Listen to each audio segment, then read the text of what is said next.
श्री स्वामी समर्थ. तर मोठ्या साईजचा जर ब्लाऊज आला मोठ्या मापाचा तर तो शिवताना आपल्याला भीती वाटते की व्यवस्थित येतोय का नाही, उंची कशी वाढवायची किंवा नाही का स्लीव्ज कशी घ्यायची काय. तर ते मी सगळं तुम्हाला या व्हिडिओमध्ये सांगणार आहे.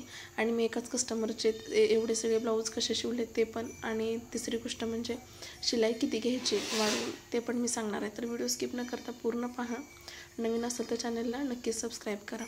तर मी जो ब्लाऊज शिवत आहे म्हणजे कट करत आहे तो ब्लाऊज कटोरी ब्लाऊज आहे आणि उंची आहे 17 इंच.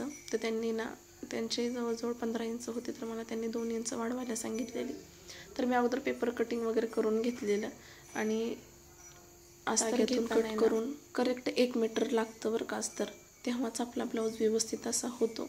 तर अशा प्रकारे अस्तर घ्यायचं आहे आपल्याला आणि त्यानंतर पहिल्यांदा तर पेपर कटिंग करून घ्यायचं आणि मग अस्तर कट करायचं आणि त्यानंतर ब्लाऊज पिसावरती सगळं ठेवून बघायचं व्यवस्थित बसतं आहे का आणि मगच कट करायचं अशा प्रकारे.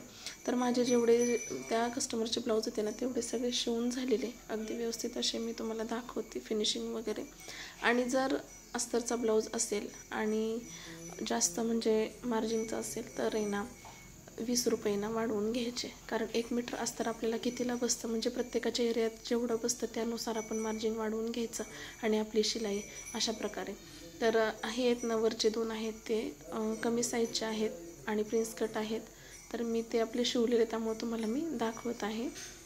तर एक सिंगल प्रिन्स कट होता आणि हा जो आहे तो अस्तरचा होता आणि स्लीव्जला नॉर्मल पफ होती अशा प्रकारे.